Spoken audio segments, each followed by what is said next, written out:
Hey, it's Brian of 2A Guys in Gear. So if you guys have watched our channel, you guys have seen this gun before. It's the Savage B-Mag in 17 Winchester Super Magnum. So this gun is actually on loan to us to take out and do our evaluation on it at 200 yards, which we did, and I'm going to post a link to over here, wherever it works out. And it shot great. Now, what we didn't realize when we got this, or when we had this gun loaned to us, that it's actually equipped with a Burris Veracity 2x10x42, I believe it is, scope. And this scope is unreal. So it's actually a $600 scope, and it's mounted on like a $450 rifle. It's kind of like driving a Ferrari through a parking lot, you know, if you know what I mean. It's just this scope has so many features and so many options. And unfortunately, the little 17 just can't take advantage of all of them. So, and we're going to go over here in a second all the features and options that this scope has. And stand by and let's take a look at it. Alright guys, so this scope has a lot of standard features like you would see on other scopes. 30mm tube, shockproof, fog-proof, waterproof, whatever. But what really sets this scope apart is everything else.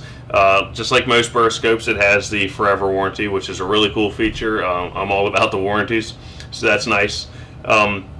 This also has a bullet drop reticle, which is really cool. You know, it's got the 5 or 6 crosshairs, so you have hold-off values. You know, I think you can go from like 100, 200, 300, 400, whatever, all the way down. But in addition to that, it actually has wind hold-off dots on either side of your crosshairs, and that compensates for a 10-mile-an-hour crosswind. And what we're going to do is actually have a printout of the crosshairs, and we're going to look at those on the bench here in a second with some other stuff. So stand by for that. Now, another nice feature about the crosshairs themselves are they're nice, real thick, heavy crosshairs. So I'm an East Coast hunter. I hunt in the woods a lot. So if you're out in the thick woods and you pull your rifle up and you have thin crosshairs, I mean, if you've done it, you know they're kind of hard to find sometimes. You know, when you're in thick brush or what have you. So having these nice, heavy crosshairs is a really nice feature, especially when you've got that gun up and you're in thick woods. You can pull them right up, and there they are. So, and then again, with the crosshairs, this is a front focal plane scope. Now what that means is, it's because of your bullet drop compensator, that front focal plane is actually going to move your crosshairs kind of almost like in a cone shape. You know, they're going to go from small to big or big to small, depending on which way you adjust your magnification. And the reason for that, to my understanding, is because when you're adjusting your magnification, you need to actually kind of keep your crosshairs calibrated, if you will, since you have that bullet drop and your wind hold off. So, and that's how it works, is by actually moving your crosshairs either bigger to smaller. It's all proportional.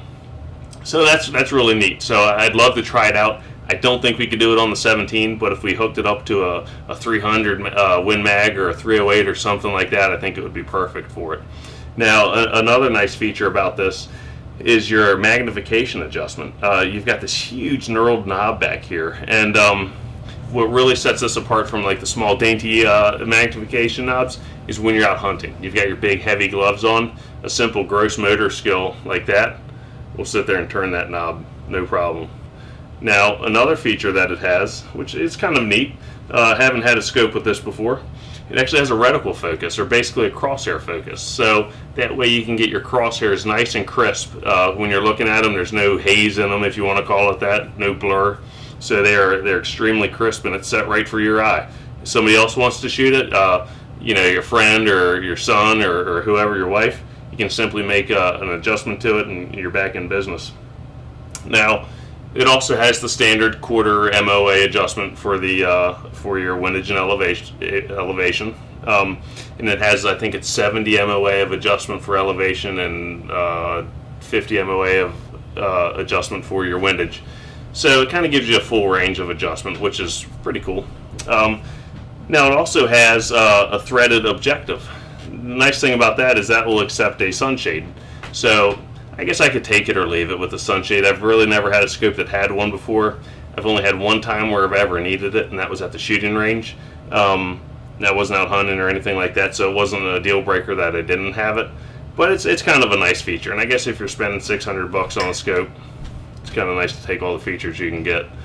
So now another feature this has, and I'm kind of on the fence with this one too, it actually has a parallax adjustment back here at your reticle itself, or at your crosshairs, as opposed to, I guess, the older style, if you want to call it that, adjustable objective that was up here on the objective itself.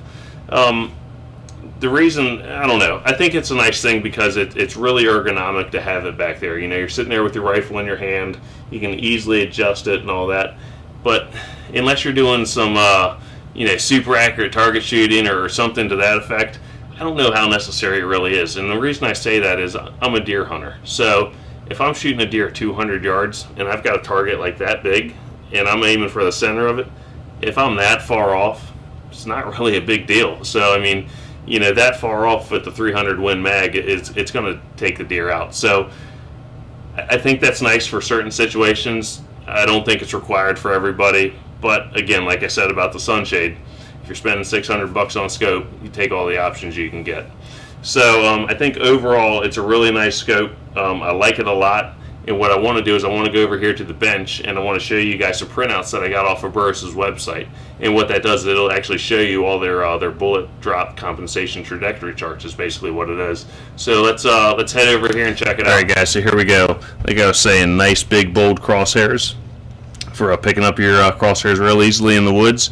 And then they drop down to nice, fine, crisp crosshairs right where your target's in the base. So that's a really cool feature on any scope. No, it doesn't have to be a Burris, but any scope, I always look for that just for simplicity while you're hunting. So another thing that we're going to look at now is the bullet drop. So you have your 0 point for your crosshairs, and let's call that 100 yards, 200 yards, 300 yards, 400 yards. And then again, we have our windage hold off, 10 mile an hour crosswind here, 10 mile an hour crosswind here, and then of course all the way on up here as well. So now if you want to double that, all you have to do for a 20 mile an hour wind is you hold it out here. Have it for a 5 mile an hour wind, put it back here.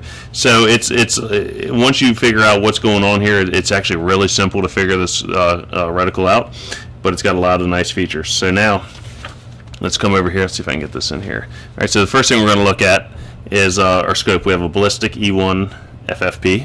So we're going to come over here, and then we're going to say, let's go with, let's see if I can get that all in there. It's a 308, okay? So we're going to go in here, and then we're going to look at our first main set of crosshairs is going to be a 1/2 inch high, okay, at 100 yards. And then 200 yards is going to be dead nuts on, 300 yards, inch high.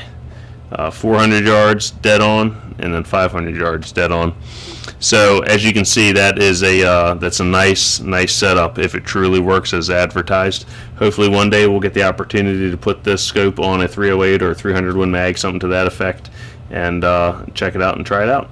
All right, let's go back to the bench. All right, guys, so thanks for hanging with us to the end here. This video is a real impromptu video. We actually had no intentions of doing a video on the scope itself, but when we uncased this rifle and we saw it had a Veracity sitting on it, you know, our eyes lit up really big and we're like, whoa, check it out. So it was exciting. So, you know, needless to say, the little 17B mag could not put this thing through its paces at all. It's not enough gun for this scope, unfortunately, to really use that bullet drop compensator. I'd love to put this thing on a 308 or a 300 Win mag, something to that effect, and really stretch it out there and see how it works. Maybe we'll have that opportunity one day. So yeah, stick around and subscribe to the channel if you like the video. Thanks.